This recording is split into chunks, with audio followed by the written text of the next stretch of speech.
ইসরায়েলের উপর নতুন হামলা। মোসাদ হলো আবারও ফেল।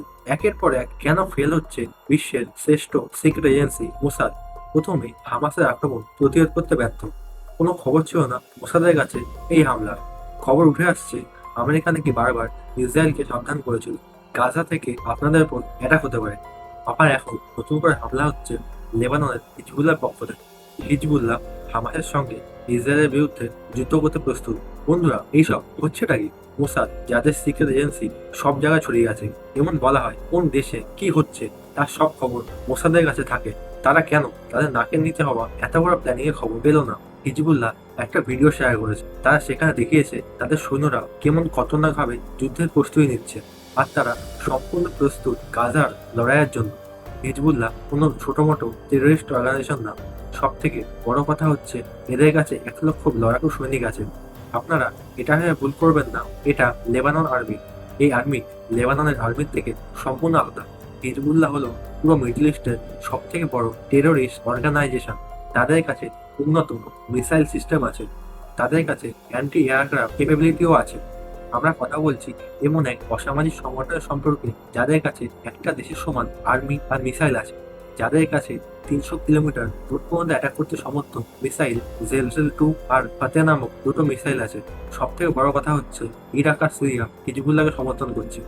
হিজবুল্লাহ এটাও বলেছে যদি গাজাতে বেশি সিভিলিয়ানের প্রাণহানি হয় তাহলে, আর আমেরিকা যদি এর মধ্যে যুক্ত থাকে, তাহলে তারা আমেরিকার এয়ারক্রাফট ক্যারিয়ারকেও ধ্বংস করে দেবে। এইরকম মানসিকতা রাখে হিজবুল্লাহ গ্যাং। বন্ধুরা, ভিডিওতে আগে যাওয়ার আগে যদি আপনারা ইন্ডিয়ান আর্মিকে সাপোর্ট করেন তাহলে ভিডিওটা অবশ্যই লাইক করতে ভুলবেন না। আর আপনারা কোন দেশ থেকে এই ভিডিওটা দেখছেন সেটা কমেন্টে অবশ্যই লিখুন। এখন আগে হিজবুল্লাহকে আপনি কম ভাবার ভুল করবেন না। অতীতে অনেকবার হিজবুল্লাহ ইসরায়েলের সঙ্গে যুদ্ধ করেছে। যেমনটা আমরা আগে বলেছিলাম, এদের কাছে জেলজেল 2 আর ফাতে 110 নামে দুটো মিসাইল আছে, যার রেঞ্জ কয়েকশো কিলোমিটার।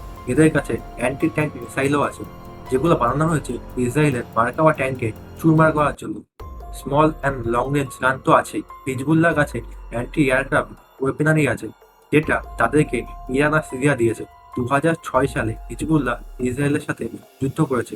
সেই যুদ্ধে হিজবুল্লাহ ইসরায়েলের 121 জন সৈনিককে হত্যা করে আর 2 জনকে বন্দি করে নেয়। ইসরায়েলের কাছে যেমন মার্কাওয়া ট্যাঙ্ক, F-15, F-16 মতো ফাইটার জেট আছে, ড্রোন আছে, আয়রন ডোম সিস্টেম আছে।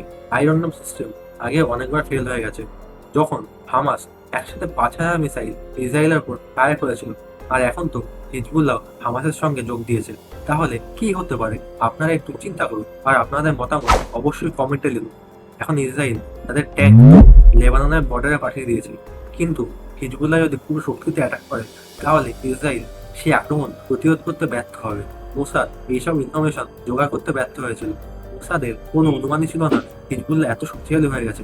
এইখানে বারবার ফেল হচ্ছে মোসাদ। যদি ভবিষ্যতে মোসাদ তাদের আশেপাশে কি হচ্ছে সেটা জানতে অসমর্থ হয়, তাহলে ইসরায়েলের অবস্থা গাজার মতো হতে পারে। সব দেশের সেনা কাজ করে তাদের ইন্টেলিজেন্স এজেন্সির ইনপুটের উপর ভিত্তি করে। যদি দেশের ইন্টেলিজেন্স এজেন্সি ফেল হয়, তার প্রভাব সরাসরি সেই দেশের সেনার ওপর পড়ে।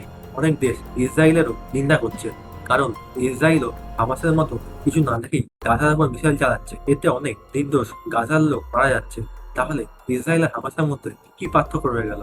ইতিহাস সাক্ষী আছে, যেসব দেশের সেনারা দেশের শাসন কাজ নিজে হাতে নিয়েছে সেইখানে কোল্যাট্রাল ড্যামেজ তো হয়েছেই। যতখানি অপরাধ হামাস করেছিল, ঠিক ততখানি অপরাধ ইসরায়েলও করতে যাচ্ছে। পৃথিবীর দরকার শান্তির, রক্তের নদীর নাম। যদি এমন ভাবেই হিংসা রাজনীতি চলতে থাকে, তাহলে পৃথিবীতে আর কেউই বাঁচতে পারবে না। আপনাদের মতামত অবশ্যই কমেন্টে লিখুন। ফেসবুক, হোয়াটসঅ্যাপ, ইউটিউবে ভিডিওটা পরিবার বন্ধুদের সাথে শেয়ার করুন, আর তাদের মতামত এখনই দিন। যদি আপনারা জানতে চান ক্যানাডা সম্পর্কে কি গোপন তথ্য ফাঁস করলো লরেন্স বিশনোয়ি, তাহলে ডান দিকে আসা ভিডিওতে ক্লিক করুন। আজকের ভিডিও এতখানি, দেখা হচ্ছে অন্য একটি ভিডিওতে। ততক্ষণের জন্য ভালো থাকুন, সুস্থ থাকুন। জয় হিন্দ, জয় ভারত।